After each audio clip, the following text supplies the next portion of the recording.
Hi, folks. Glad to have everybody here. Obviously, we're started. Pardon me as I type out a message saying we're live now. Um, so today's not our typical show.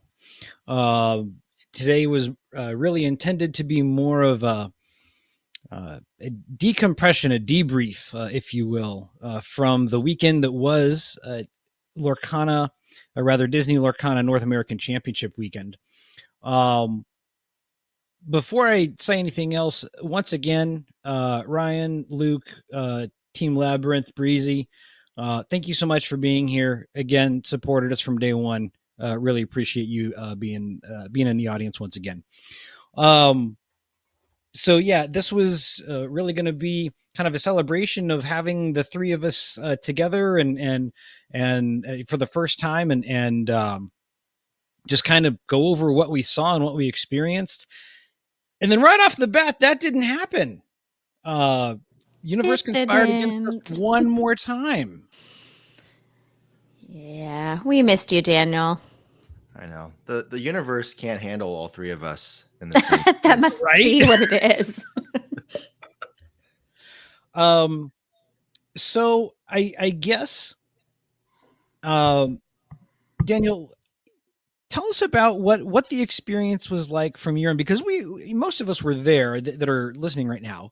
As far as listening to it live, this will be on YouTube later. Uh, what was it like from your perspective, watching at home with Lily, following along with the coverage? How were you able to successfully engage with the weekend? Yeah. Well, thank you both. I mean, I just want to start with first. It's the start of the new year. I think the amount of anticipation for this event, and then even just the emotional roller coaster of Lily and I. If you both remember, I was only able to secure one attendee ticket at first, and so there's just a whole roller coaster. And again, I'm looking at everyone who's listening in today. B Squared, Eric, Luke. I mean, this is. Thank you all for being here. Again, I think for the community, this is why we host Vox Lorcana. And gosh, the experience, I will start with, I had to get over my disappointment and grief to get into a headspace where I could enjoy the weekend. And that's just being really honest. And again, R&B, you just posted a great video today. We'll kind of touch on that later.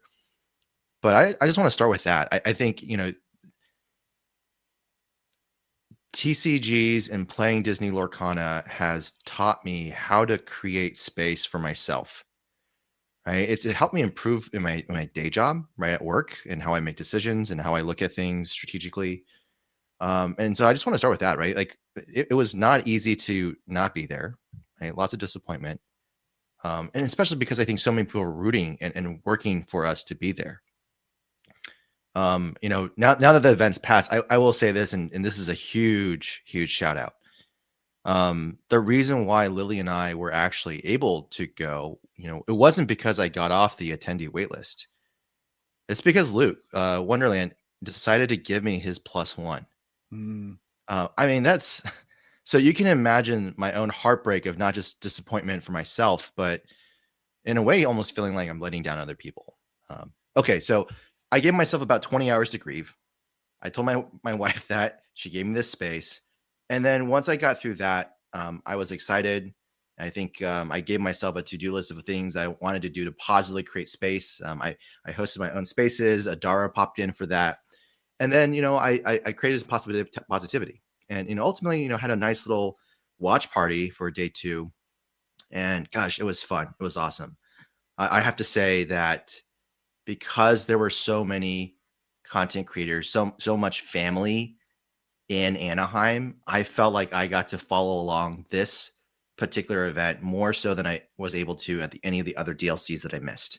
And so I just want to say thank you, right? Thank you to Katie, who decided last minute, I'm just going to go to the Quest in the Park piece that I missed and all the wonderful photos that I got to see. I mean, Team Labyrinth, you guys were having so much fun.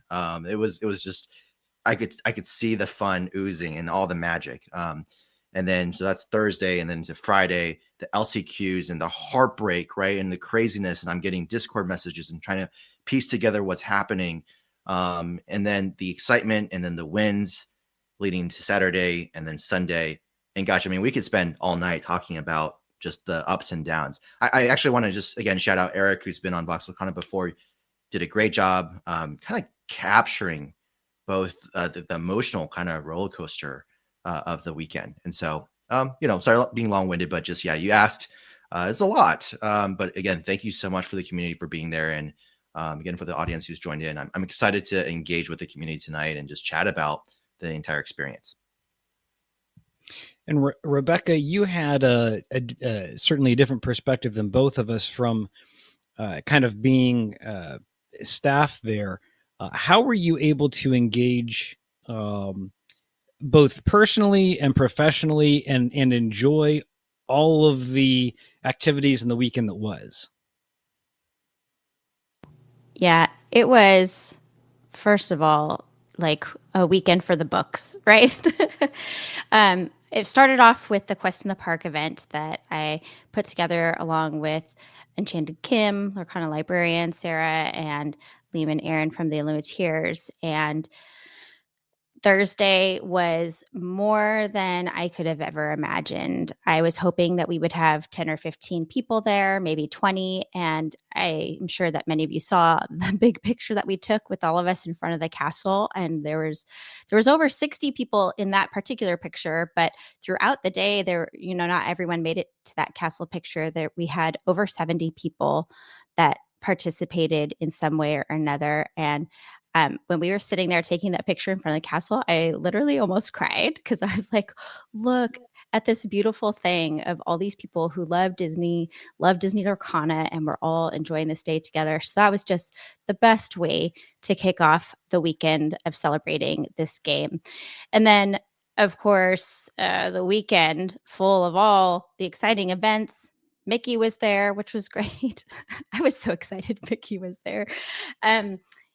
And, being part of the broadcast team, in some ways, you do feel a little disconnected, or I shouldn't say disconnected. You're connected to the event in a different kind of way than being an attendee, if that makes sense. Sure. And it's like, in a way, we're serving as like this window, for the people watching the stream into the event, and so.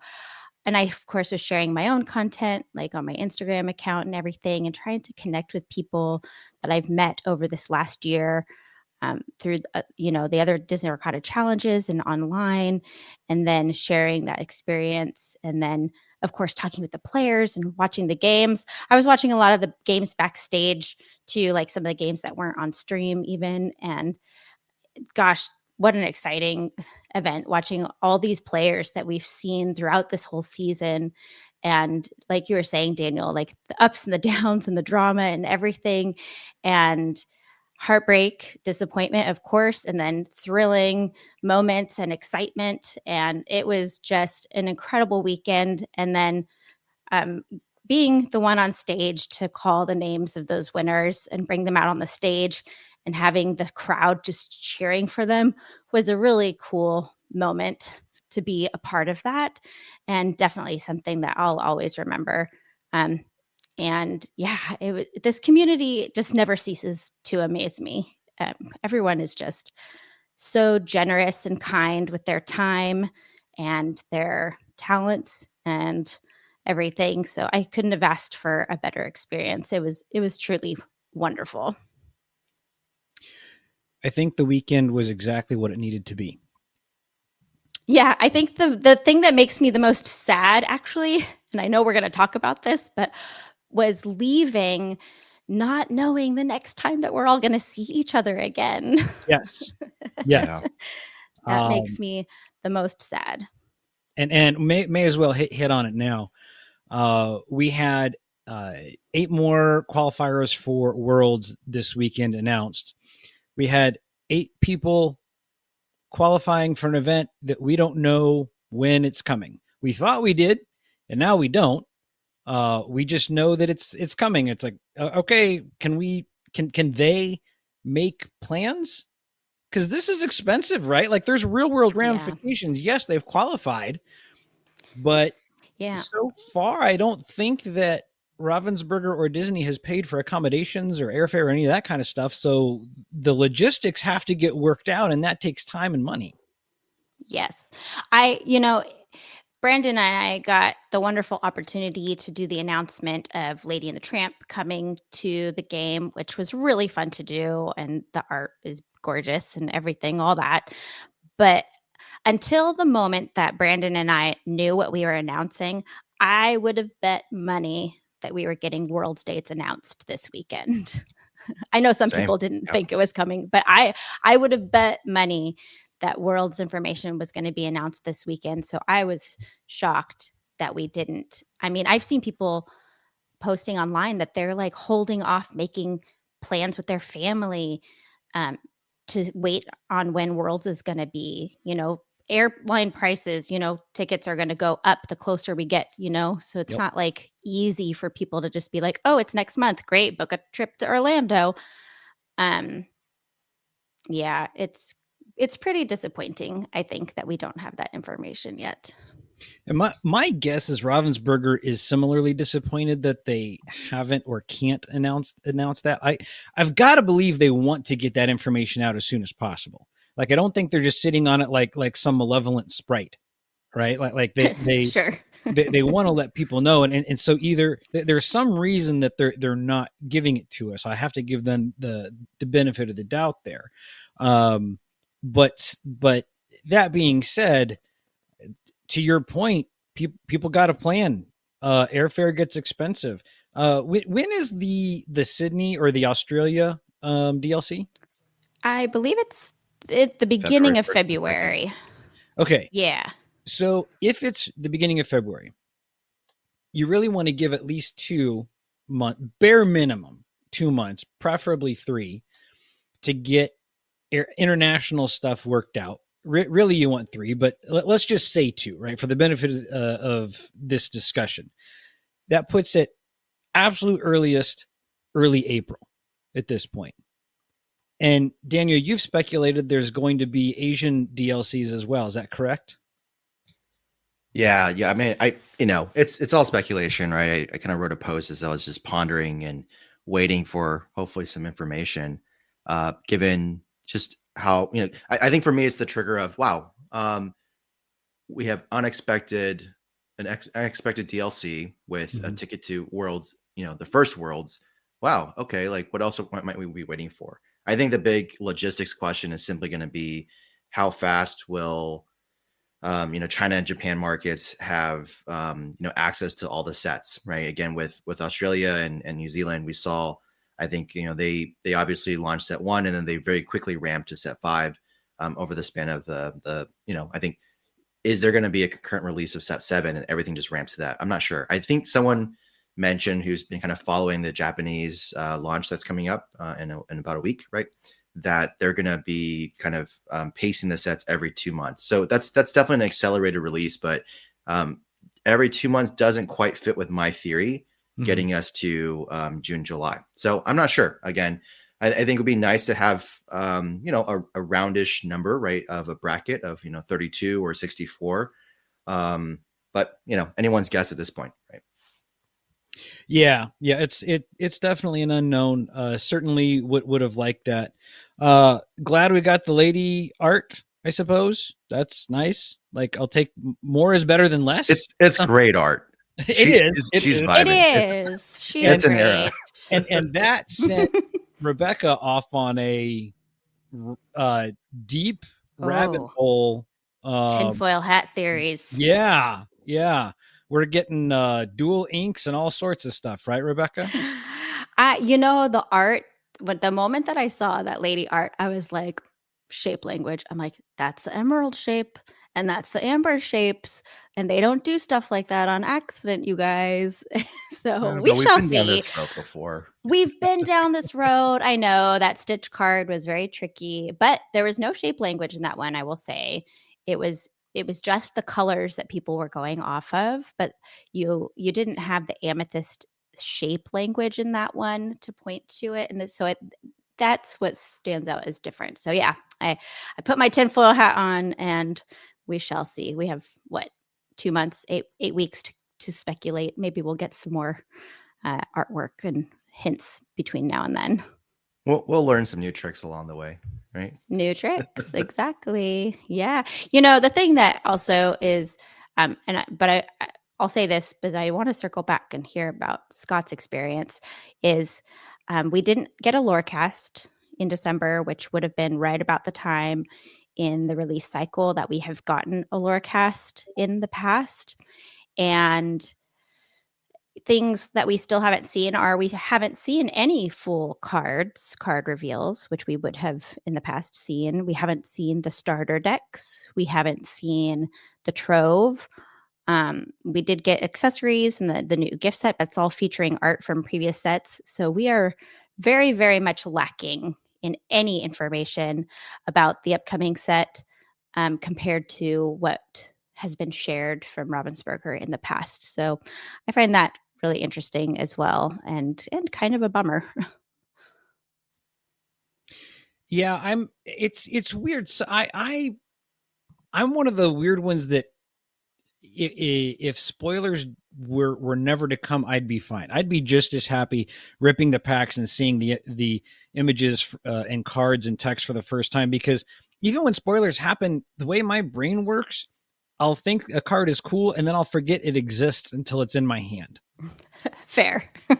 And some people just go nuts with the theory crafting and the new deck creation. And I love that for them. I wish I could do it. I wish my brain worked in the same way. So for those that enjoy the spoilers and that whole season, I'm sorry we're not there yet. I'm sure we're going to get them in due time. But I agree, it is a little unusual that we aren't there yet. Yeah. So, Scott, tell us about your experience this last weekend. This is the first event that I went to with Abby, which was great. She plays socially, she plays casually. We showed up on Friday, and once we finally got our badges and walked in, the first thing that you really see is that viewing area. And that viewing area is exactly what I wanted it to be.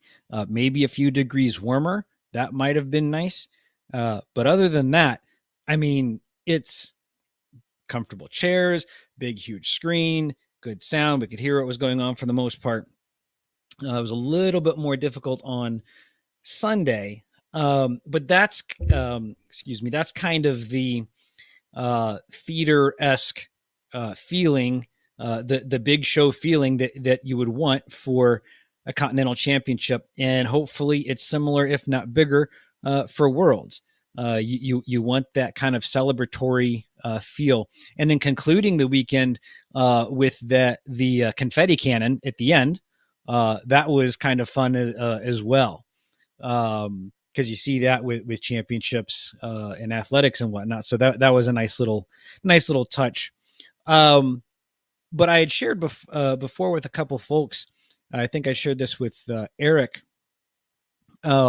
We didn't play a single game outside of the Turbo Zone games, and it wasn't because we were mad or anything like that. It was just didn't feel the need to, didn't feel compelled to. We were spending time meeting the designers. We were spending time meeting the artists. We were spending time with friends there.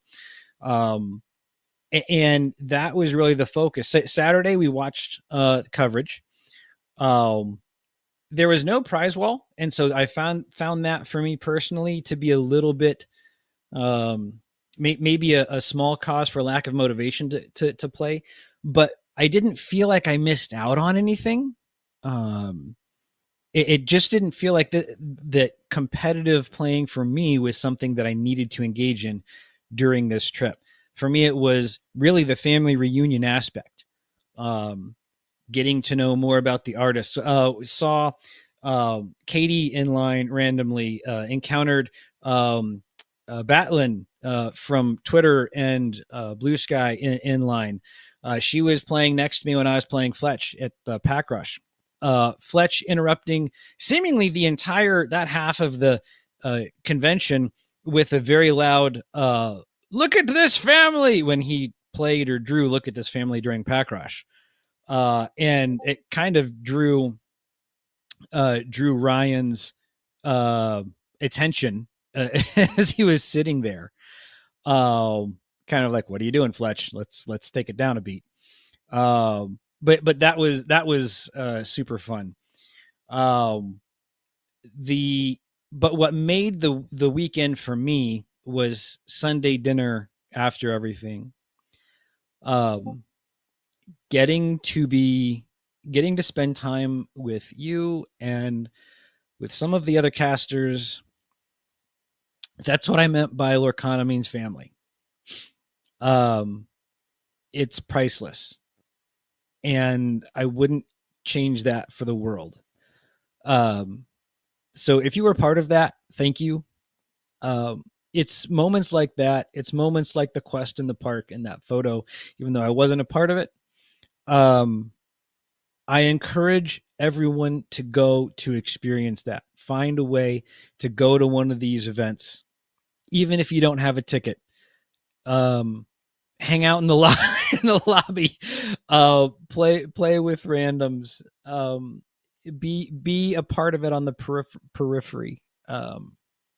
It's a wonderful experience, and I don't regret a penny spent. I don't regret a moment spent. I'm glad to have been there, and I look forward to Worlds. And that's about as much as I can say on that. All weekend long, I was looking forward to, working at the event, especially Saturday afterwards. I don't usually go out to eat or drink with anyone, but on Sunday, once the event was done, it was like, yes, let's, like you said, family, let's get together and spend some time and be around each other, chat, have fun, laugh together.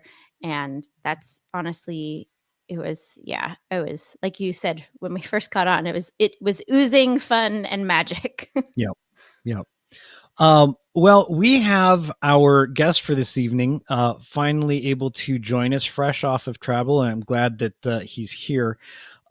Please allow me to introduce top 8 finisher and world championship qualifier, Mr. Zach Bivens. Zach, welcome to the show. Thank you, guys. Thank you so much for inviting me here. Absolutely. Yeah. Zach, super glad you're here. The primary thing that I was hoping to talk to you about, and we asked Zach to be on before this weekend. It was one of those win, lose, or draw things. I would love to have you discuss your experience, your competitive experience and journey so far. And so if you could just talk a little bit about that, what has the journey been like? What are, other than the actual match where you qualify for Worlds, and we'll talk about that in just a bit, what's your overall impression of the Lorcana competitive experience? I think it's been an amazing first year.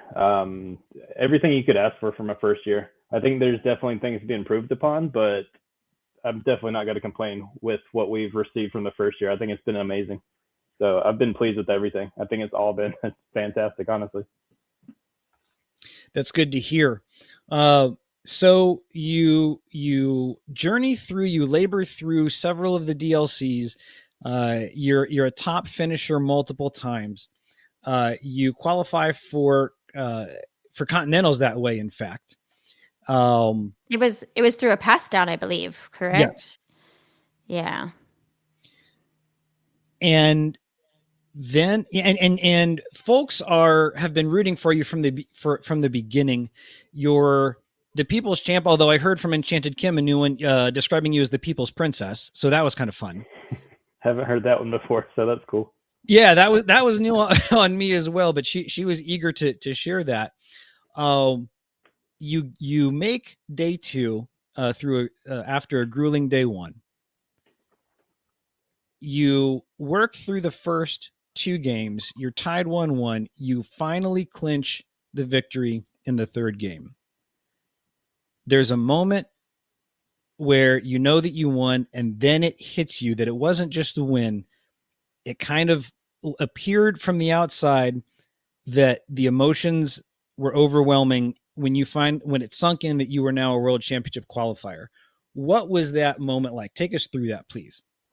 Yeah, it was extremely emotional. If anyone watched the interview, like I cried in the interview. I Yeah. tried really hard not to, but yeah, it was just really overwhelming. Like this is what I've been chasing all season. I've worked so incredibly hard. Like Lorcana is basically my entire life. I have the family and work and all that, but I don't like any amount of free time is Lorcana. So I've just worked so hard for this, and then it literally just all hit me as soon as the match was over. So just to get that world's qualification meant everything to me. So much emotion, and it was overwhelming, and definitely had me tearing up.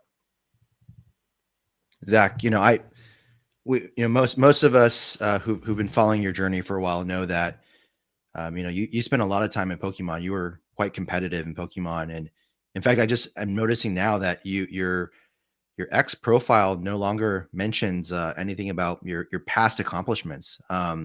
You're all in on Lorcana now, but I'm curious. Having I believe you've been kind of in that setting on that stage before. What made this one more emotional, right? I mean, you're a dad now, right? So there's that, I was like tears were rolling down my face as you and Rebecca were talking. But I'm curious, how does this feel different for you this time with this game, with this community, with where you are in your life? So I mean, I would say, can you hear me? Yep, we can. Okay, cool. Sorry, it wasn't lighting up. Yeah, I would say that it's actually pretty similar to the past. Like, yeah, I've been to worlds many times with Pokemon, like ranked in the top 10 in the world all the time with Pokemon. So I've definitely been in these situations before, and it's the same, but like it's still the same emotions, and it still means just everything to me. So yeah, it just makes me emotional, just the same as it used to then as well. I honestly felt the same way with Pokemon. One of the things that I think Scott kind of mentioned earlier was that R&B posted that video today talking about disappointment. And I know that for you, there were some moments that you shared about on Twitter about some disappointing moments that you had in your journey up to this point. And I think it's you hear about all the successes and the wins and everything, but being vulnerable and talking about your disappointments can be really tough. Can you talk a little bit about why you have been a little bit more open about that part of your journey and how you've dealt with some of those disappointing moments that has kept you keep coming back and keep going? Sure. So I think it's important that we share the good and the bad with everybody. I know like there can be a stigma sometimes. People just only want to share the good moments, and I think it's important to share both because they happen to literally everybody. Like me and Zan and everyone else loses tournaments too. Like there's good and bad no matter what. So if I speak about it from the platform that I have, I think that it helps other people. So I try to make a point to, while I'm sharing the good moments like this top 8 here, I'm sharing when I do poorly in tournaments too, when it doesn't go my way. So I think it's basically just so that it can help anyone else that's going through those emotions and realize that everyone's going to go through it no matter who you are. This the 2-game format, and especially what we see on these on day ones of these larger events, or these more competitive events, seems to me to be the most unforgiving format that I have encountered in high-level competitive TCGs. How do you deal with the stresses of that in the moment, basically, as you're going through the day? Yeah, so there's obviously lots of opinions on the 2-game format. And I have some controversial ones. Like, I don't think it's quite as bad as other competitive players do. But I do agree that usually the more games that you play, the better player. It's better for the good players, the more games you play. But I think as far as like dealing with it, I think it comes down to preparation a lot too. Like I literally prepare for the 2-game format differently than I would for best of 3. Um, so yeah, just preparing for it ahead of time. And then I'm sorry, what else was the question? It was really just how do you go how do you manage kind of the mental headspace of let's say you split or even drop 0-2 on a round, knowing that's a real challenge to overcome. How do you stay in the proper headspace when something like that happens? Yeah, so I have actually split or lost almost every first round in the DLCs. I've toured a couple times, but I think 4 of them I started with either a split. I started with a split in 3 of them and a loss in 1 of them, and then battled back and was like number 1 seed multiple of those times. So it's just not getting tilted, like controlling those emotions, knowing that there's more rounds to come, and that it's gonna be okay. Like you prepared for this, so I think it's just controlling those emotions as best as you can. Like it does you no good to panic. It's only going to make you play worse. And I know it's easier said than done. Like it's the easy thing for me to say to just control it, but literally that's what it is for me. Like maybe I'll walk away and try to get some alone space and like pop in my my AirPods or something. But yeah, just realizing that it's not going to do me any good to be upset and that there's more rounds. And if it doesn't work out this tournament, that there's another tournament and that it's going to be okay either way. And speaking of preparation, how do you? I know you said you had worked on your deck list for this for quite a while. There was some intense testing that had happened. Who's kind of your team or your combatants that you use to spar with to get ready for an event like this? I know Lab kind of tests against themselves. And Ed Chu has his friends and family and meta up there in the Bay Area. Who do you work with to hone a list like this to get it ready for a major championship? Yeah, this is going to be a weird answer and one that is probably pretty unique to me, but I literally play like 99% of my games by myself with both decks. I don't have a team. I have some friends that play, of course. Like I do some games with friends, but I literally play 99% of my games by myself with both decks. I just feel like I can control all the variables that way, and I feel like I can get more games in that way, and games in the way that I want them. Like I said, controlling all the variables. I can decide if I'm on the play or the draw. I can set up specific lines. So yeah, I think it's a unique answer to me because yeah, like I said, almost all the games are just me playing both decks. That is not something I don't think that I've heard before. And I'm like, I want to ask you more questions about that. You need to make like a video about that or something, because there's so many players out there who don't have a team or a group of people that they can play with. And so to hear that it's still possible to train in a way that is maybe mostly on your own to get you competition ready, I think is really encouraging actually to a lot of people. Yeah, so I will say, I mean, it's kind of hard to recommend that as well because you might have biased results, or if you don't, I really don't know how to put it, but like if you're like, I feel like I can play both decks perfectly. I know exactly what I'm supposed to be doing, and whereas if you maybe don't have the same knowledge as me, it might be you might get a little different results. Sure. Like it might not. You might think that you've done something right and you haven't. So I don't know if that makes sense, but yeah. Yeah, no, I think that does make sense. You need to be really, really smart. Yeah. Well, and knowing the decks that are out there, knowing the meta, knowing the lines of play in these different decks, and being able to really understand that well, I think is kind of what you're saying. Yeah. Yeah, having gotten some coaching with Zach, when you shared sort of your play test practice methodology, I mean, it definitely kind of set me back, and it's exactly that, right? Like the level of commitment, right, that you have to this game is, I think, in some ways, this is no knock on anyone else, but I mean, you have your way, your journey, and it is like unparalleled.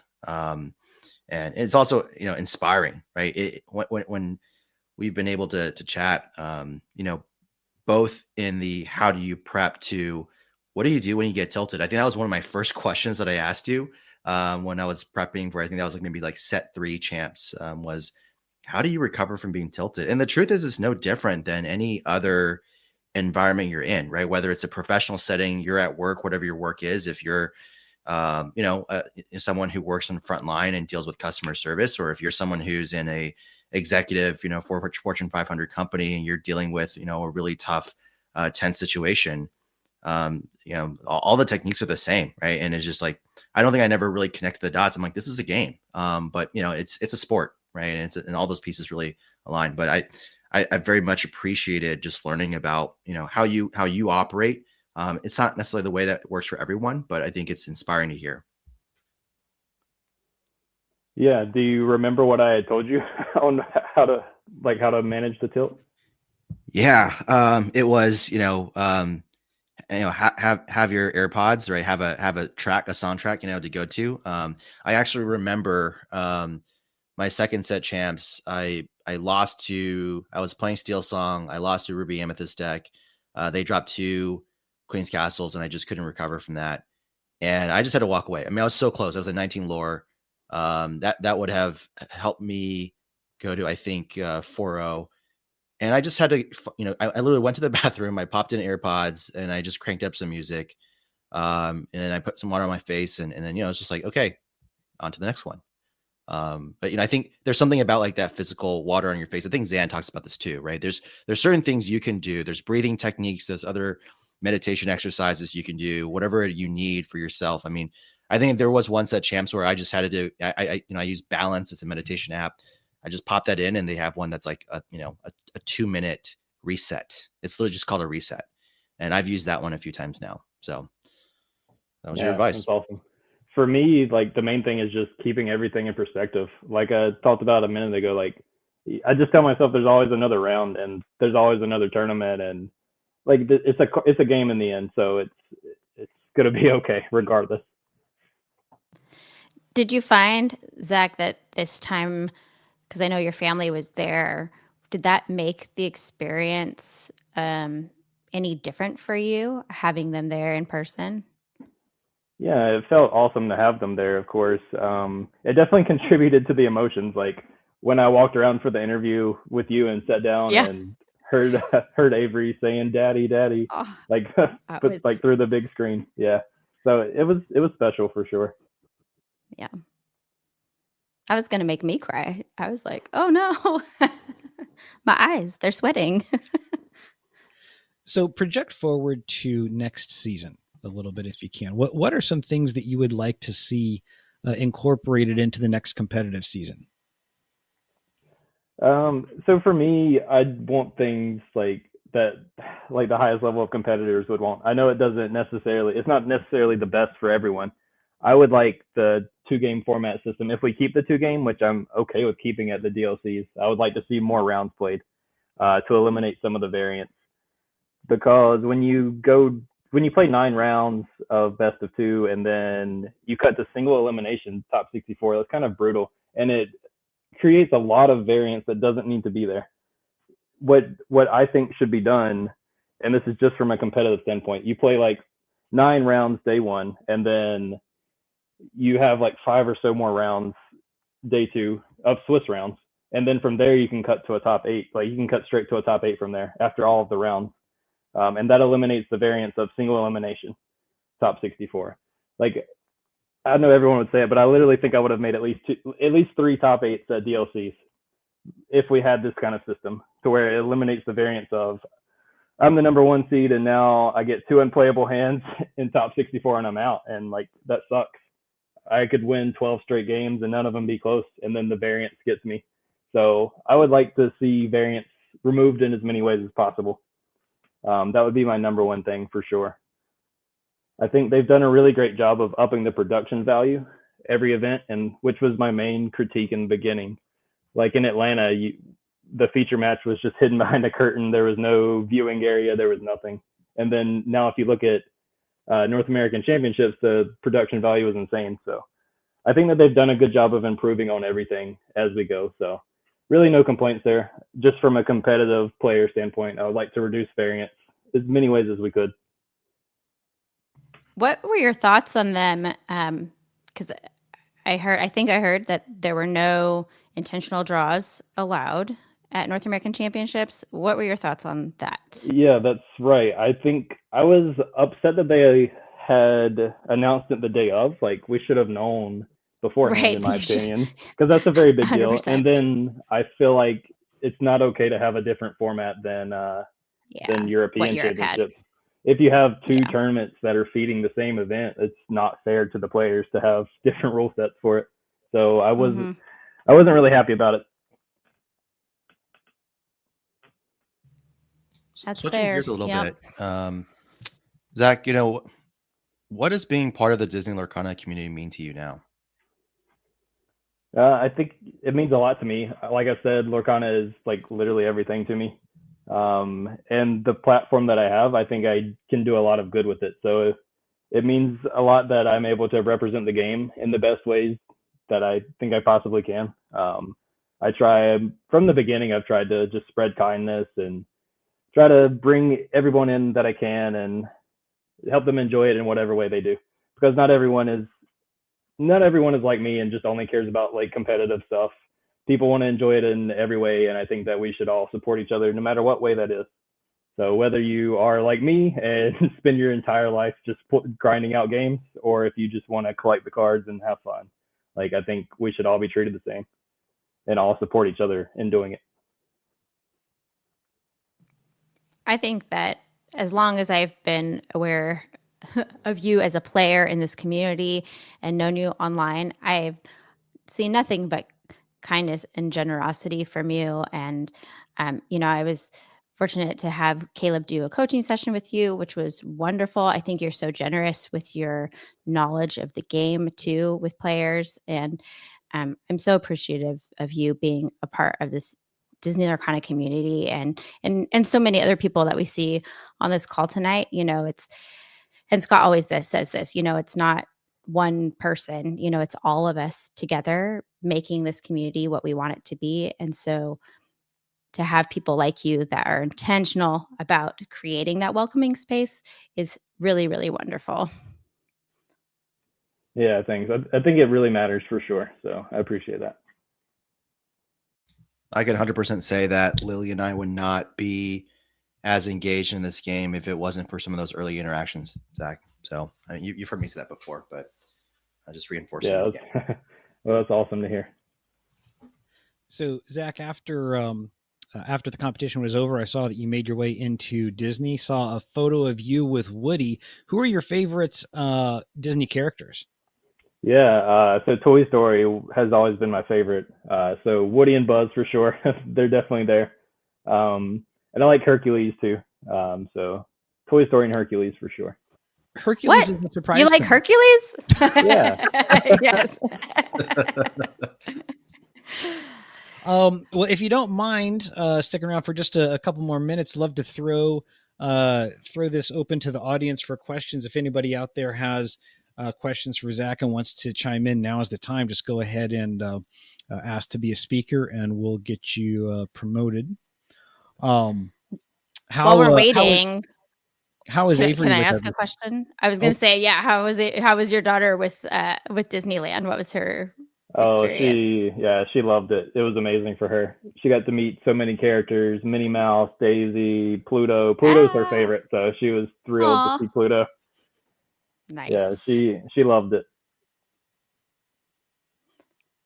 Magical Disney memories. Yeah, that was our first time at any of the parks, so first for all of us. Wow. Was it? Yeah. The first of many. What was your favorite? What was the favorite, like your favorite ride or entertainment? Like, what was your favorite thing that you did all day? So she wasn't very good on the rides. Yeah. She didn't understand them. So we rode two of them. We rode, it was in Mickey's Toontown. It was like Mickey's Picnic or something like that. That one was pretty cool. The Runaway Railway. Yeah. Yeah, that one. Yeah. And then we rode the Pooh Bear ride, and that one was cool too. Oh, yeah. You didn't take her on Mr. Toad's Wild Ride on the ride to hell? We'll save that one for next year. That ride just cracks me up.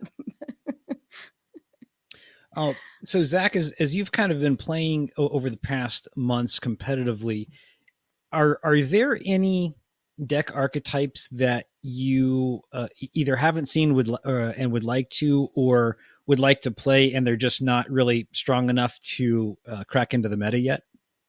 I think the deck out decks are really fun, like making your opponent run out of cards and then they lose the The mill game decks. by not drawing. Yeah, mill. I think that those are pretty fun. You don't want them to be like, it's a good thing that they're not good, but they're really fun to play. So yeah, I enjoy those.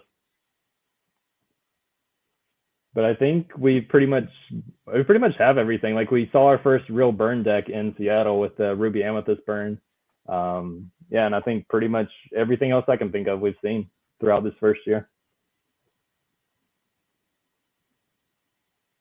We need a competitive like princess deck. You know, I'm still waiting for that Amber Sapphire. Yeah, it got a lot better when it gained Alice this set, so it's on its way. Yeah, it's on its way. I've been waiting since the first chapter starter decks for Moana to really have a strong competitive payoff. Okay. It's one of those things where it's like this. It signals, princess deck all the way. I just want there to be such a density of good payoff cards in that to where the whole deck functions and is. I would love to see a tier 1 princess deck. That would be awesome. That Moana card was pretty playable in set 1. Oh sure. Yeah, I think a lot of people played it in their Amber Steel deck, so that was cool to see. And I played that Cinderella card back then that no one else played. It was a 4-drop. Can't remember the other about it, but it was really good. I feel like you've played entire decks that no one else played. Yeah, that's very true. Very, very true.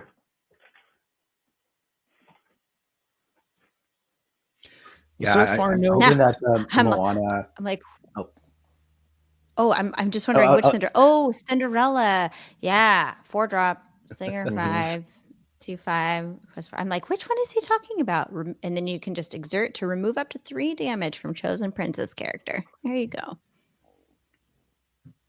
Fun. Yeah, Sky was gonna say, the new Moana 1-drop, right? That has some nice pirate synergy. I'm still really waiting for a pirate deck to really blow up. So yeah, I run that in my casual green red pirates. I think she. I mean, honestly, even outside of pirates, she's not the worst 1-drop I've ever seen. Questing for 1. If you run no other support cards with her, questing for 1 and removing most 1 and 2 drops, it's not awful. Yeah, that card's pretty good. Like it's overstated, so yep, it has a lot of potential. We've got somebody. Who do we have? Katie. All right, I have just clicked your approval, and am I approved? Yeah. Woohoo! We can hear you. Okay. I have a nice husky voice because I got a little bit of a special card reveal of Merlin Virus. But my question is, so you're like the meta buster a little bit. Like you're about a trendsetter, I'll say. So what do you think is going to be the hot deck going into set champs now? Or do you think it's going to be now Ruby Amethyst is the hottest thing, or are you hoping it's Amethyst Steel? I think a lot of people are just going to play the aggro Steel song, like Diggy Diggy Hole, or without the mine. How did you know that's what I'm playing? No. That's what a lot of people have gravitated towards. Yeah, I think that'll just be the most played deck probably. As long as it's not Ruby Sapphire. I agree. That is the most unfun deck. That's what Caleb's playing right now. Oh no. I know my husband. Yeah, Caleb. No, but my husband came home and was like, "That's a deck I'll play," and I'm like, "No, I can't play this deck at home. This is my own home." And Caleb's always playing the mean decks. First it was Diablo. He is. Oh man. So here's another question for you, Zach. Is for players who maybe in the past have been more social play, casual play, and are trying to become more competitive, do you feel like there's any particular deck or decks out there that are more accessible than other ones for players just looking to become more competitive? Yeah, so I think like the aggro steel song is a good example. That one's pretty easy to play. You mainly just turn your character sideways. I think like my purple steel deck, my amethyst steel deck would not be one because it's super complex. Every decision matters, and if you make one mistake, you lose. Yeah, I think picking decks with like polarizing matchups, like Ruby Sapphire, I guess would be good too. Anything that has polarizing matchups is usually easy because you're just trying to play your own game and not, I don't know, you're just not trying to grind out your opponents. You're just trying to do your own thing. Right, that makes sense. Yeah. I have not yet tried the Diggy Hole Amber Steel deck. I'd have to give it a try. Well, Zach, I know we have taken up your time, and we don't have any other folks looking to ask questions from the audience at this point. So if you need to run, totally appreciate that. Thank you for spending time with us. If you want to stay on, you're welcome too. But just can't thank you enough for being here. And congratulations once again. We will see you in Disney World when the time comes. Absolutely. I wish we knew when that time was, but I'll be there. Amen, brother. Don't we all? Yes. Amen. Don't we all? So we've been talking about disappointment. We talked about the video that Ryan had shared, and he's a member of the audience. Ryan, if you're open to it, I would love to talk to you a little bit about that. If that's something that you're willing to do. I hate to put you on the spot here, but I think it's a very important aspect of everything. There's only ever one winner of any tournament. And to your point from that video, dealing with disappointment is necessary, and it's okay to feel the feelings that you do. So yeah, I'd love for you. Oh, there we go. Let me get you approved. You got it, Ryan?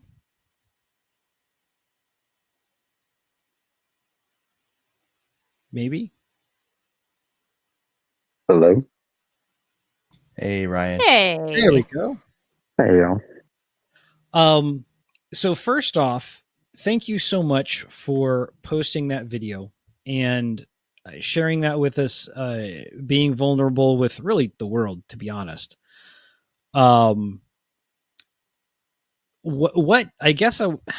prompted you to put that out there? I'm not. I don't feel great.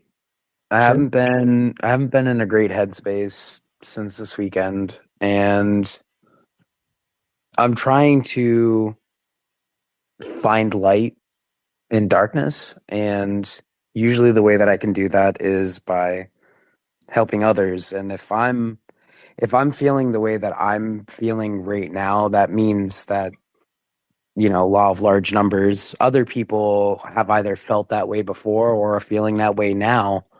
And if I can, help try to shed some light on how I'm dealing with it, maybe I can help someone else that's also going through it.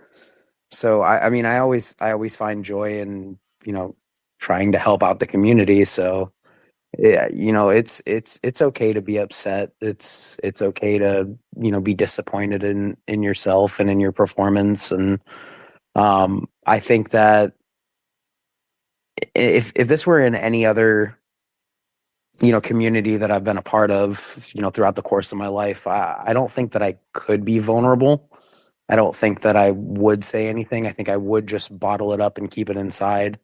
And it would create more problems for me. But I think that this community is so amazing and has been so amazing and has been so welcoming. And it's given me the comfort to open up significantly more. And it's something that, like, I feel like I've grown as a person, because it's really outside of the norm of like my character to, do and say, some of the things that I put in that video. And I'm appreciative of everyone that's reached out, everyone that's told me, you are good enough, or you are enough. You should be proud of yourself, because at times I don't feel that I am. I don't feel that I am good enough, and it's okay. But I you know I have an amazing support system around me, and I'm just really thankful for them. And if anybody else is struggling or going through disappointment or depression, like, understand that if no one else is there to listen to you or to talk to you, like, I'm here. I'll never turn you away, because if it weren't for people like Rachel and Logan and Aaron, it's time for me to pay it forward and be what they were to me, to you. Like you said, it's okay to feel that disappointment. It's okay to be sad. I don't want, you need the space to be sad for as long as you need to feel that way, until it's time to move forward and move on. But I do want to say, I guess I would echo what others have said, that you are good enough, that you do belong. I look forward to seeing you right back at the top next year. It has been a joy to have you and the rest of Team Labyrinth in the community. It was a joy to watch you in the top 16 match, and really all of the matches, but before that. So when you're ready to get back out there and turn cards sideways again and work back to the top, and like you said, win one of those DLCs and just qualify the hard way, hell yeah, brother. And we're going to be there. It's not going to stop me. That's right. And I cannot wait for the moment when that happens, and all of the RMB supporters and Team Lab supporters and Team Lab itself gets to stand up and raucously cheer, and go through all that. Can't wait for that to happen. You had claimed that on Sunday afternoon. I told you I'm going to hold you to it. Can't wait for that to come around. But yeah, until then, we're in your corner, and I'm just very grateful for the vulnerability that you've shown. I agree, when things are tough, trying to find a way to turn that around and be positive in that moment is a great action and a great tack to try and take. Daniel did that, and Lily did that with the fires in Pasadena. They weren't able to be there this weekend, and they tried to turn that into a positive thing, and we ended up raising a good chunk of money for that. Just another example of turning that negative into a positive. Just so glad. Just want to encourage you. Thank you for doing it. Thank you for being here. And yeah, we're going to be right there cheering along with everybody when those times come. Appreciate you guys. Well, we appreciate you. And two things I think that really stand out about what you shared. One is, not specifically about what you shared, but I think it's so important to have those kinds of conversations so that people don't feel alone. Because I think often when people go through that, it's very easy to shut down or, sequester yourself away from people and feel like you're the only one who goes through that. And so I think that you being willing to be vulnerable was wonderful. And that the fact that you felt comfortable enough in the Disney Lorcana community to share what you did, when that, like you were saying, is not something maybe in past communities you felt like you would, is just a testament to the culture that all of us have been part of fostering in this community, that conversations like this can be had. And that's all of us, right? Being a part of creating this space where where we feel comfortable having those kind of conversations. And I just think that's really special. And that, sometimes you're going to be the one cheering on other people around you. And sometimes you're the one that needs people, hyping you up, and that we can all be there for each other when needed. So thank you so much for being vulnerable and sharing all of that. Of course. And I mean, the weekend wasn't, a total loss. I got to see two people that are, very near and dear to my heart, both get their qualifications for Worlds. Of course, my teammate Sailor and Zach Bivens, two people that I've absolutely adored and admired since, I started playing this game. Getting to see them both on the world stage is, it's going to be incredible. And I'm so incredibly happy for both of them. What outside of the competition itself, was there anything about the weekend that stood out to you? It was freezing in that building. Yes, It was so incredible. This is the first time I've ever been to a major competition and genuinely wished that I was wearing actual pants because it was cold.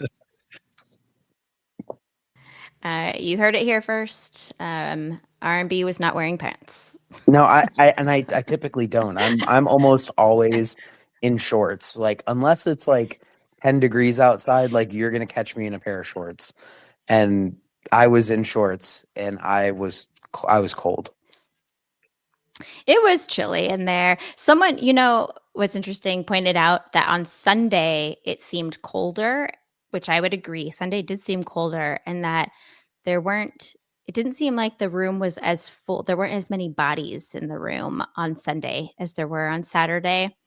And kind of circling back to something that Scott, you had said with side events and the lack of prize wall and all that jazz, it seemed like there just weren't as many people in the room to keep it warm. I don't know. I do have one major grievance for the weekend, though, and this is something I don't think anyone has brought up yet. Ooh. But it was something that Do tell.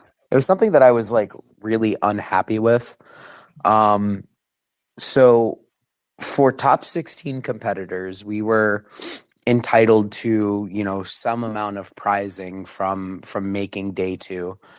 We were not allowed to collect prizing until after the award ceremony, and we were told that the reason is that all of top 16 would be included in the award ceremony, and that was the reason we couldn't receive prizing. So after losing the most important game of my Lorcana career, I had to sit in that hall for 7.5 hours watching the rest of the event play out instead of being able to collect my prizing and like go and do anything else, like go to Disneyland or like go explore, Orange County or anything like that. And like for me, we were told that we were required to participate in an award ceremony we weren't included in. That is rough. Yeah. It was like salt in the wound. It was like being trapped. Like I was now stuck, like watching the person that dream crushed me crush everyone else after me just to collect a couple of promos. Sure. That's pretty unfortunate. Not sure. Yeah. What happened there? I don't know. That was my one major grievance for the weekend outside of, some of the things that other people have expressed, like the changing of the ability to intentionally draw. Mm-hmm. Which, like, I think that's a fine, like, I understand, like, the logic and the reasoning behind it, but it's, if that's a change that you want to make, it needs to be a change that takes place at a future date and not for qualifying for an event that another group has already participated in under a different rule set. Yeah, I've seen where like competitions have had cards banned in between because it created an imbalanced state. But I do agree that rules need to stay the same from one event to the next. That was certainly awkward. It just created some like really, really toxic interactions that were unnecessary. I'll call the elephant in the room. When you start to get to the later stages of the event in day one, you're talking round 6, round 7, everything is on the line. There's an understanding that a draw for both players knocks them both out of day 2 contention, and there's going to be a non-zero number of opponents that are going to agree to things like, hey, if I lose the first game, I'm willing to concede the second game to give you an opportunity to play in day 2. And judges were standing by watching every single game at the top tables. And when games would conclude and they had came to a determination, they were coming up and asking, okay, who won game 1? And, they'd be like, oh, I did. And then they'd be like, who won game 2? Oh, well, I did. And they would point to the lore totals on, pieces of paper that people were writing on and say, I see 1 game here. Where's the game 2? And it just created this really hostile environment that I had not seen in any other event that I've played in so far playing Disney Lorcana. And I was not a fan of that. Mm. So they were, it sounds like they were actively antagonistic. Is that accurate? Very much so. Wow. It was okay. It was a very different vibe in that room with the judges this weekend. Which I know we had kind of talked, Scott and Daniel and I, about should we touch on this or not. When we did our last episode in December and we had our what are the 3 things that we want to see in the next year of Lorcana? I don't know if y'all remember, but one of the things that I brought up was we need an official judge program. And I think that is really important and would help with having consistency across the board with what the rules are for the tournaments, and it won't change from region to region, and all things being very clear and how they're handled. And it's been kind of a bummer to hear about how some of these things have happened with the IDs and some other things. Yeah, it's just a little unfortunate. Yeah. Ryan, I appreciate you being on here again. I don't want to monopolize your time, but just thanks for jumping on and offering the comments and the feedback. Hopefully, that feedback can be submitted elsewhere than this show and get to the ears that need to hear it and make some positive change. Not that I don't want Ravensburger to listen. You're more than welcome, Rochelle, and other folks that might be able to affect change. But yeah, I do hope that the folks that need to hear it do, and that we do get some of the change that would make things better.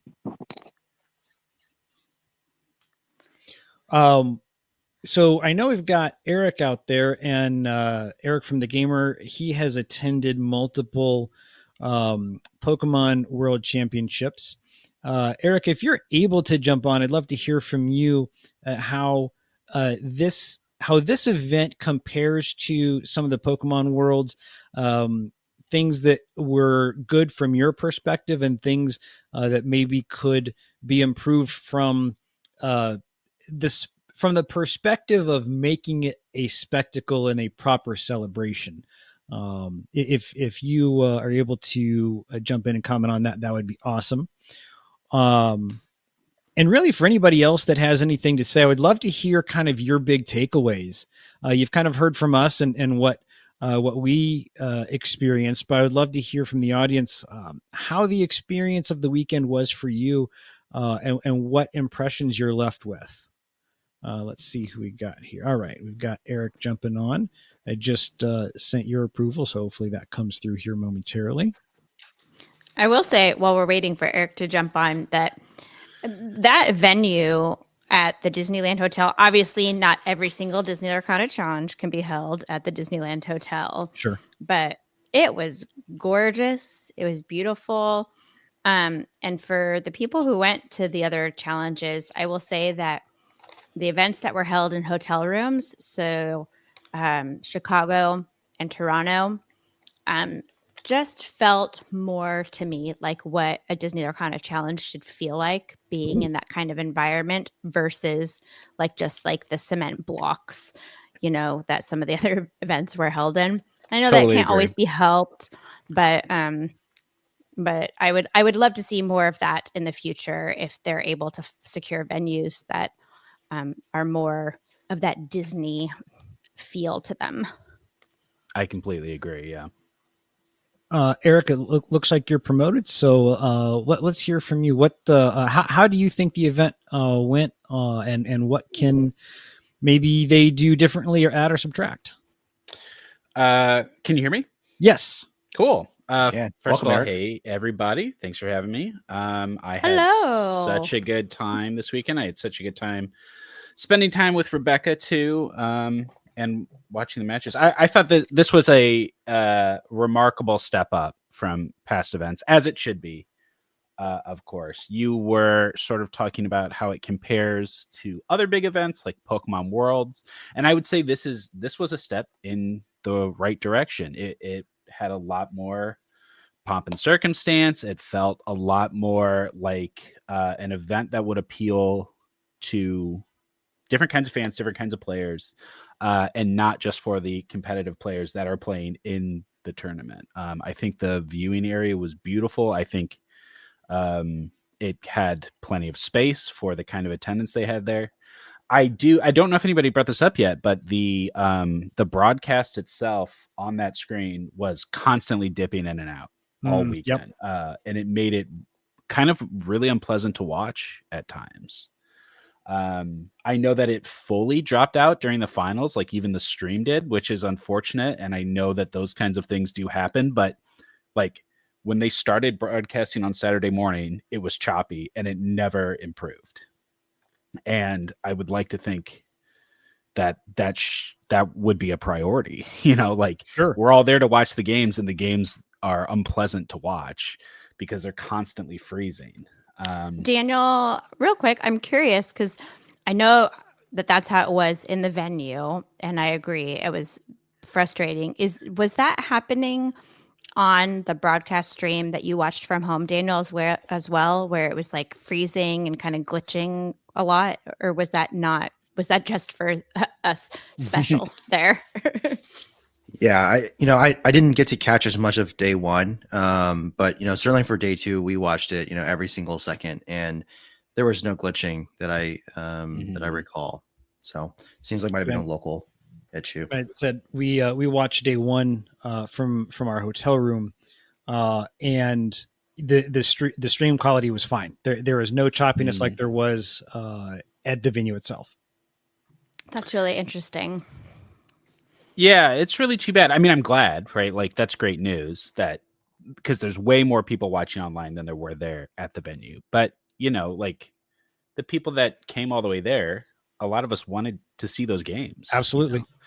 Yes. And I think that that's really important. I don't think that that's acceptable. That's something that needs to be fixed. One thing I will point out on the day one stream was there were definitely some issues with volume, and I almost like you'd have Liam talking and it would get cut off. Like the last thing he was saying would get cut off, and then the mic would come in and out. And that was pretty hard. I got a headache from that, and the interviews too. A lot of times it would cut to Rebecca, and we wouldn't get to hear it for 30-40 seconds during the post-game interviews. I a new venue for a new game. We're continuing to let stuff slide because everything is so new. But these are like the most important things to nail down. Like if Rebecca is interviewing a player after a match, we need to be able to hear it. Yep. That's like, it's kind of a non-negotiable. Yes. So, but I do think again that it was a huge step up. I think having it at the Disneyland Hotel is definitely acknowledgement of how popular and successful the game is, and a nod to the player base. The gap between an event like this and Worlds is still, and Pokemon Worlds is still pretty massive. Mm-hmm. And I think some of the things that I'm looking for in the future is just making it more of a holistic fan event than a competition. Yes. Because Amen. that's what Pokemon Yeah. Worlds is. You know, it We need the Lorcana quest yes, that they announced at D23. Pokemon Worlds is not essentially a competition. It is a convention for Pokemon fans. And to that end, there are so many activities, and it's getting bigger every year. And I know this isn't even how Pokemon Worlds has always been. It's really only in the last, I think, 4-5 years that it has really become this full-scale Pokemon convention.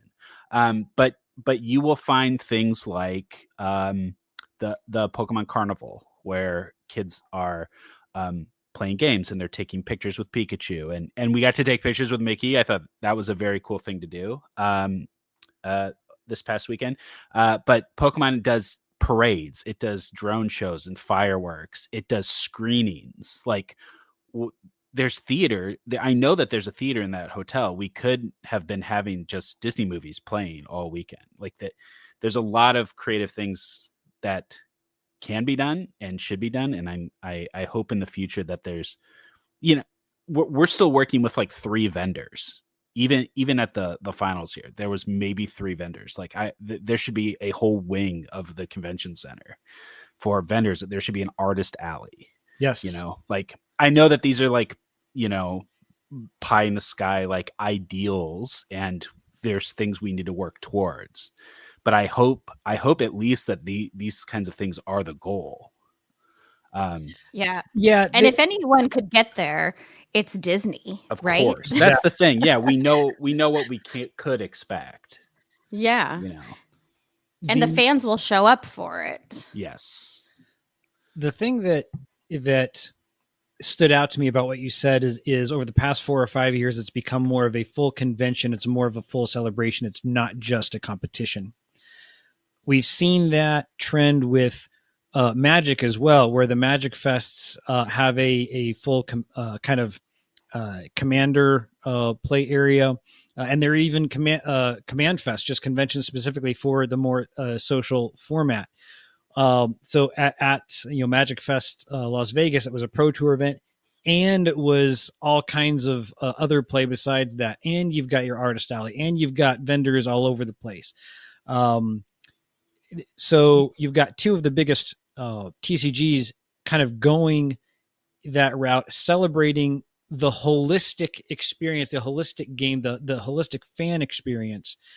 I fully agree. I would love to see that happen more. They're tapping into the social audience and the maybe not the fully gung-ho competitive audience, as well as the competitive scene. I really want Lorcana to embrace the full gamut of fandom as well. Yeah, you know, for a lot of people, the main draw of Pokemon Worlds is the pop-up Pokemon Center. Like just having this like extremely elaborate merch experience, and I mean, it isn't just to have merch and all. That would be great. Right, merch. It's a whole photo op. In Hawaii this year, they had like live music.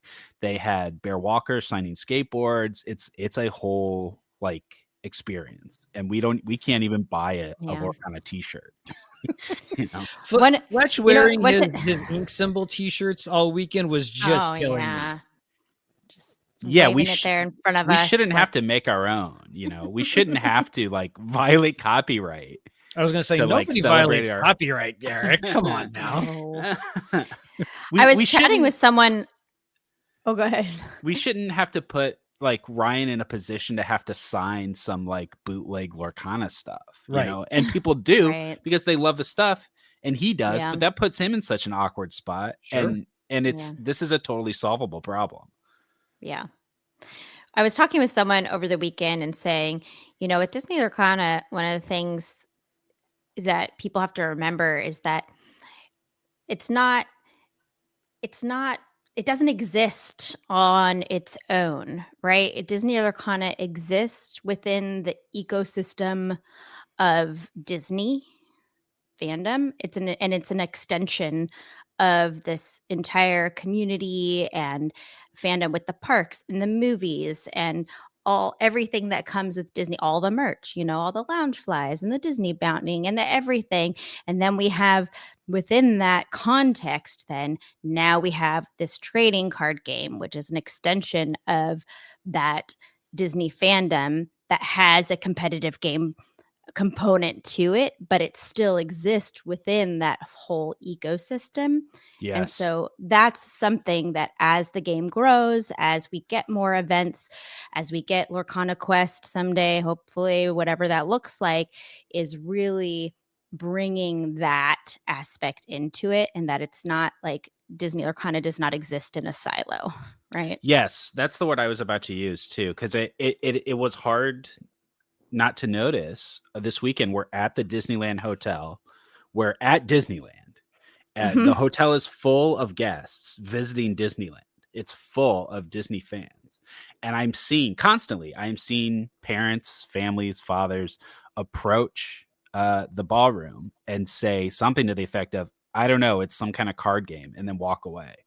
But like we're all the same thing. And there's no opportunity for the people on the outside of Lorcana right now to be welcomed into it in the way that things are set up right now, right?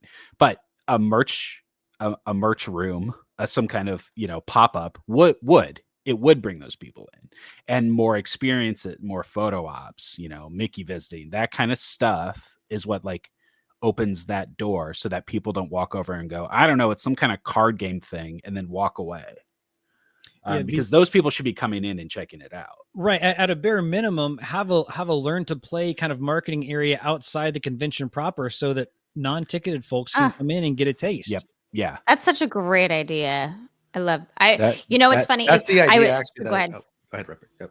I was just going to say, coming off of Seattle, that was the idea that I tried to submit to PPG of like, look, Lily and I will just come and camp out and just learn to play, right? Like that is an experience I would love to bring her into and just introduce the game to more people. And we've seen more pop-up learn to play events happen. But Eric, to your point, there's so many people. There are cast members who don't know what Disney Lorcana is, right? They kind of like, oh yeah, there's a card game thing. And so for me, I think just my quick piece here is just, chicken before the egg, right? How do we get to the sort of financial decision of creating a expo experience that is welcoming for all, when people don't, when the marketing, right, kind of like activation of does your average Disney World, Disneyland fan, and we're fans, right? Are they really tuned into what Disney Lorcana TCG is? So this is my piece. I was at Disneyland on Thursday for the Quest in the Park thing, and I was in Fantasy Fair waiting to meet Gaston to ask him to sign my cards, and he said, "No, I don't write," and he kissed them instead.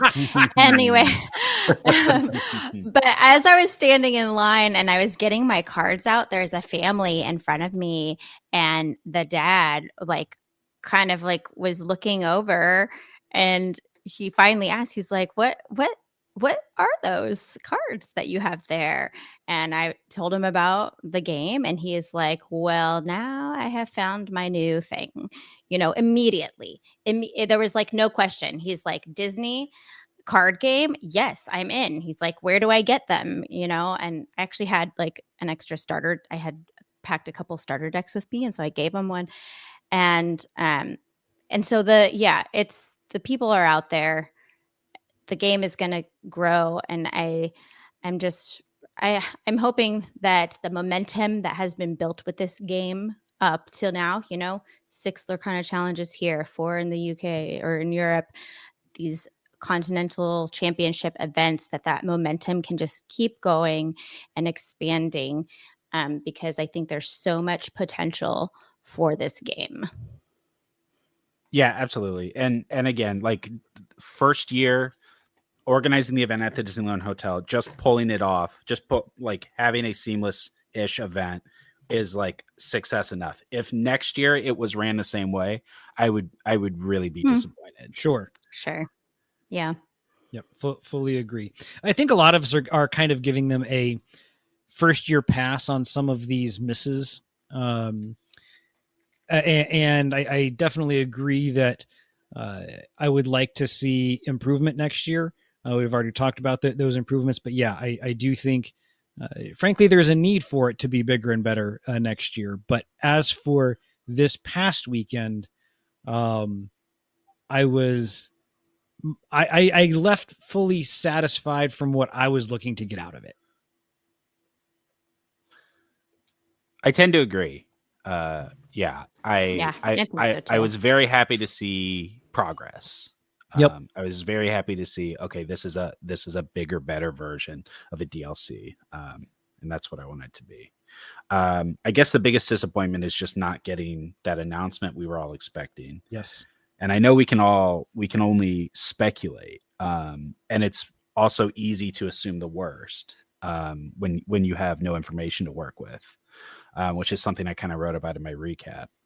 I would guess that the pure guess, 100% pure guess, I would guess that the answer is too much of a bummer, that it would have dominated the conversation, that it would have taken something away from the tournament. They didn't want to tell us that Worlds is quite a ways away, because it wouldn't have added an announcement like that it's not what you're hoping for, would not have been the kind of celebratory announcement we needed. Sure.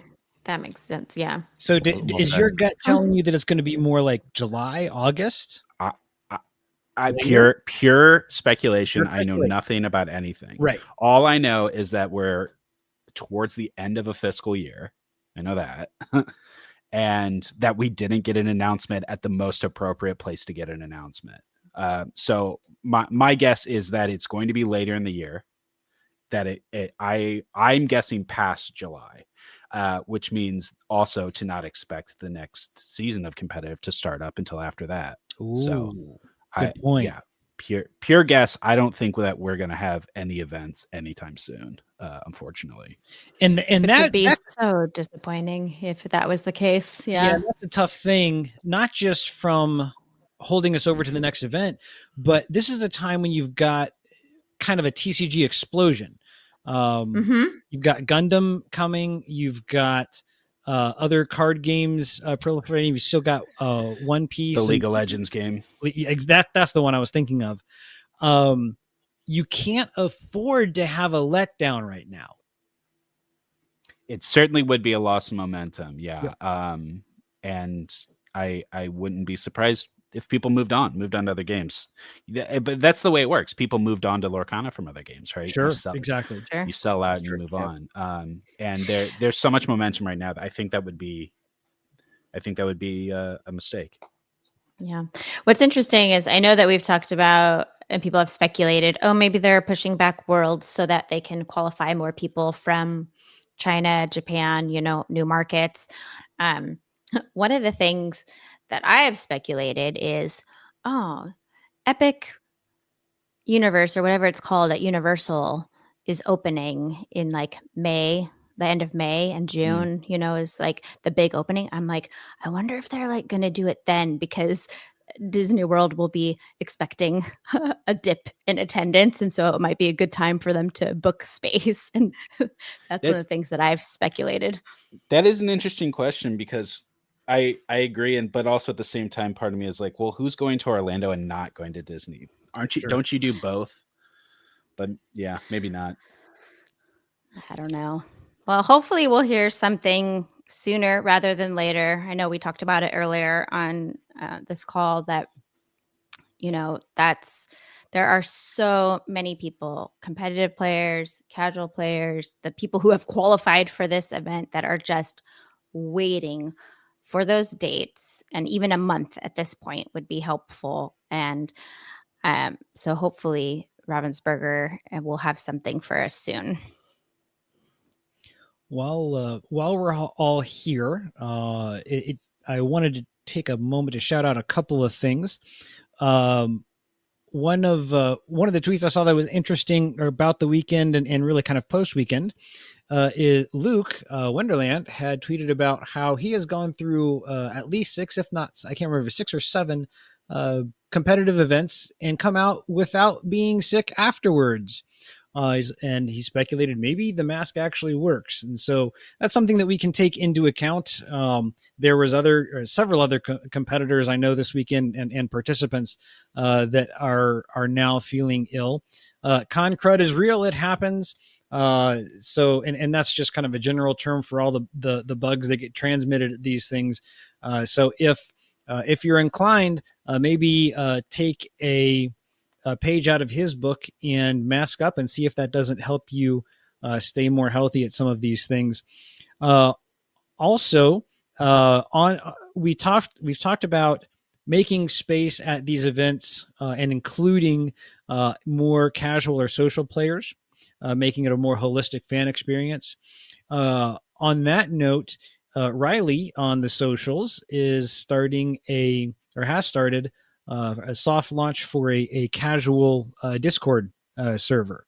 And so it's really just more about casual vibes and all things Disney and hanging out and playing your jank stuff and your theme stuff and whatever the heck you feel like playing. So if that's your thing, reach out to folks that might be a member. I am a member of that Discord. I know several others in this show are as well. There are already almost 100 people in that Discord, which I think is fantastic. Yeah, and it's been open for what, 8 hours? Since maybe 12 hours. Maybe it was like since 10 a.m. this morning or something. So yeah. It's had a nice launch, and look to continue to engage and participate there. Any others? Again, I'd love to hear from folks in the audience. Just kind of what your takeaways were from this weekend, if you were there, or even if you were just watching along at home, following the coverage. As I say frequently, it's not me, it's we. Love to hear your feedback. You're what makes the community the community. So yeah, if anybody's got other thoughts they'd like to share, I would love to hear them. Hold on here. Yep. Sorry about that. Just got interrupted by a message. So Zach's moment where it finally dawned on him and it sunk in that he was going to Worlds, for me, was my number one takeaway. Followed very closely by that third library coming down for Ed in the finals. And seeing that land was kind of like, oh, here it goes again. Different location this time. But yeah, the Ed special strikes again and helped him to secure that victory. And quite a comeback victory in that game, which was pretty impressive to see him pilot that from a deficit to the victory there. That was awesome to watch. There were so many great moments and highlights. I think just walking into that room the first time and just seeing it full of people was really awesome. And I know it wasn't directly with the event, but that castle picture, I'm telling you, yeah, with all of those Illumineers, that was definitely a highlight for the weekend for me as well. The event, we're gonna do it again. It's almost like it's the backdrop to the overall weekend that was, right? Like that's kind of the central meeting point, but it's not, unless you're a competitor, it's not the whole thing. It's just the setting. It's the trappings. Mm-hmm. Yeah. Yep. Being there at the Disneyland Resort was pretty special with all the Illumineers. I was telling somebody, actually, I'm like, it was so fun to go on these rides together with other people who are like just as Disney nerd as I am. To me, I've said before, I'm not the biggest Disney fan, which is not to say I'm not a fan. I enjoy their content. I enjoy their product. But other people simply get more out of it than I do. The joy for me is seeing the magic of Disney take its effect on their fans, whether it's kids or adults, it doesn't matter. Seeing Disney bring them into that world. And for us, It was the first time we had been to the park since Galaxy's Edge was open. And when we stepped into that area, my word, did it feel like we were stepping into Star Wars. I mean, that was a trip. I'm so glad that you were able to experience that. I know because we saw each other at the parks a little bit on Monday, and you were like, that's one of our must-dos today is get over to Galaxy's Edge. And it's fantastic. It really it's is. It's so well done. I am not a cosplay guy, but I said if everybody agreed to it or was contractually obligated to it, I would happily dress in robes or in rogue guard or garb, something just to be a part of that and really cement the full illusion of being in Batu or Tatooine or just the spaceport, whatever the case may be. That was incredible. I mean, Disney doesn't do anything poorly. That was over the top. Yes, they did that. They did that right. They definitely did. They did right by the Star Wars fans. So Daniel, with other with y'all not being there this weekend and resources not being expended, does that change the probability of you being able to attend Worlds? That's a great question. Well, I think I've certainly got a case to attend Worlds. I mean, it's just really going to come down to when we get an announcement. Yeah, I actually, on Saturday evening, one of our close friends, reached out and they said, "Hey, there's some really cheap tickets to Austin in May. Can we come?" And I looked at my wife and I said, "Can they hold off until tomorrow?" Right? I mean, I literally thought we were going to get an announcement. And actually, Eric's got a great speculative point, right?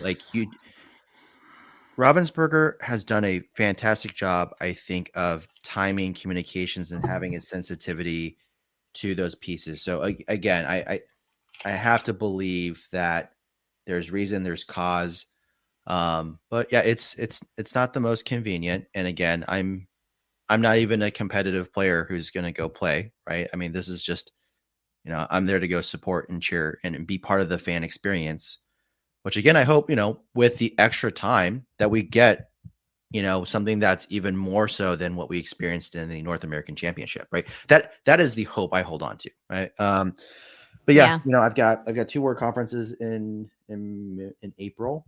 I've got, for us here in Austin, Texas, South by Southwest is our big thing. And so excited for that. Taking the girls over spring break to San Diego. So we'll probably pop up to Disneyland and maybe we do another Quest in the Park pop up with whoever's around. But I think, again, I think in the midst of ambiguity, it's hard. And again, I think, gosh, has 2024 for me as part of our Disney Lorcana journey been a whole lot of emotional roller coaster ups and downs, because I think we just, I personally love this community. I love the game so much. I think it does feel like we're about to enter into a season where we just had for some folks, you just had 6 cons, right? Like back to back. It's actually, when I took a step back and thought about that, in most fan communities, right, you get, Comic-Con once a year, right? You get, and if you're a Disney Lorcana fan, I mean, how many touch points have you been able to have in this past year to engage in person, right? With the community, with this game. It's actually pretty cool. And so, again, high optimism for me. I think that's just where I choose to put my headspace for 2025. Our goal is to go to at least 2 events. If the news comes out that events are, not going to kick off until July, look, I think Liam and I will sit down and we'll plan something in Texas, right? If everyone shows up, I'll smoke some barbecue. I'll do that much, right? But again, I think in the meantime, for us, the way we're going to fill space, the way that I what can I create for the community? It's to continue to create a space for families to engage in the game. So anyways, I know that's, just going on the tangent, but yeah, I mean, this is how I feel about Worlds. Like for me, not having the information, not knowing if we're going to be able to go, even when we have the resources to go, when we have the desire to go, because of the timing of communication. Again, no one's fault at this point, right? Like, it's just hard. And so trying to be positive, but yeah, want to be there. Yeah. So you're saying there's a chance?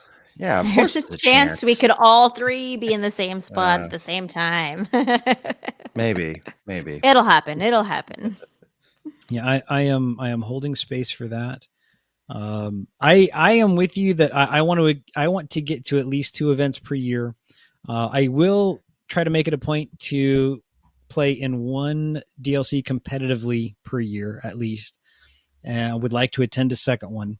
Any more than that, plus Worlds and or North American Championships, that gets to be a bit much on the schedule. You're right. Plus balancing just other personal vacation and things like that. But for at least for this year, I'm holding space for Worlds. We'll see if it works out with work and schedule wise. But that is the hope, that is the goal, and we'll see what happens. Any last thoughts from you? I think we're kind of coming to a close here. So what would you like to leave off with here? Well, first off, thank you, Zach, for joining us, and Ryan and Eric, Katie for popping on. I think one of our plans is to continue to evaluate this format, right, Scott, Rebecca?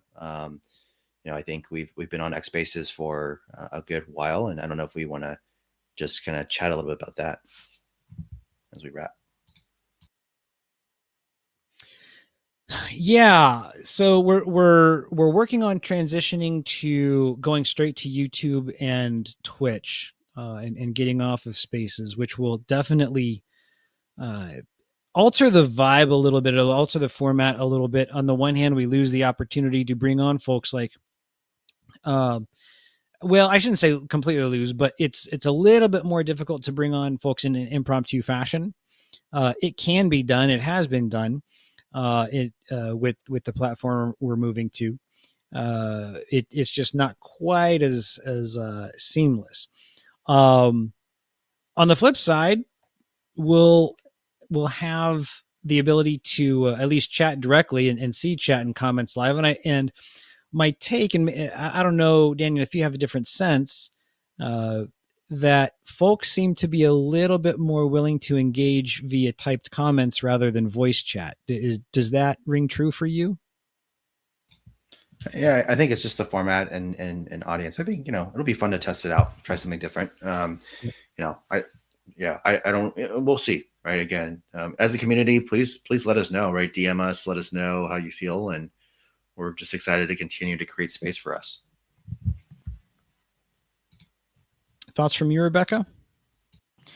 Well, yeah, I think whether we move to YouTube or do it here, this doesn't really address that directly, but I'm just so thankful for both you, Daniel, and Scott, and for doing this show together and having these conversations and inviting the community to be a part of the conversations. And that for me is, no matter what platform that we use going forward, is the thing that I want to make sure that we can continue to do to bring voices from the community into these conversations together.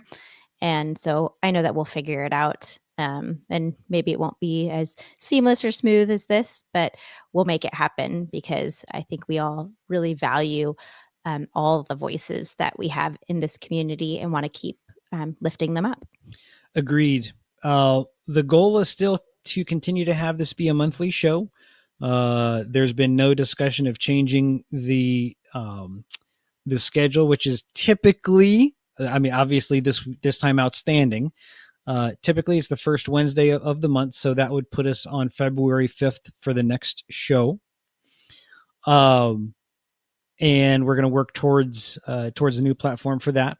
But we want to be we don't want to be something that you feel like you have to do or that it's a drain on your schedule, but really it's more the warm, cozy blanket that you come back to. We've got that show coming up, and you don't have to dedicate a ton of time, but you're always glad to hear where we can highlight the cool things going on in the community. We can spotlight what you all are doing. what you all have done.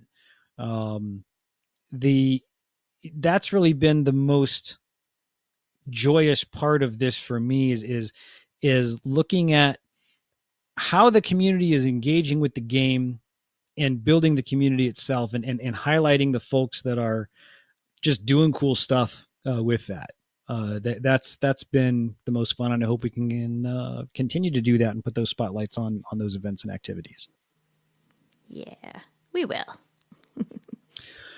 All right, folks. That's going to do it for our chat tonight, I think. Appreciate everybody being here. Appreciate the perspectives and thoughts offered. Looking forward to Worlds. Looking forward to the next competitive season and having that be bigger and better than ever. But until then, I appreciate my co-hosts being here, Daniel and Rebecca. I appreciate everybody who spoke up today, Zach, Eric, Katie, Ryan, and to all the folks who are tuning in. Thank you so much for listening. For all the folks on YouTube that catch it later, we really appreciate you listening in. And we're going to leave you, as we do, with the following. As always, remember, Lorcana means family. Thanks a lot, folks. Thanks, everyone.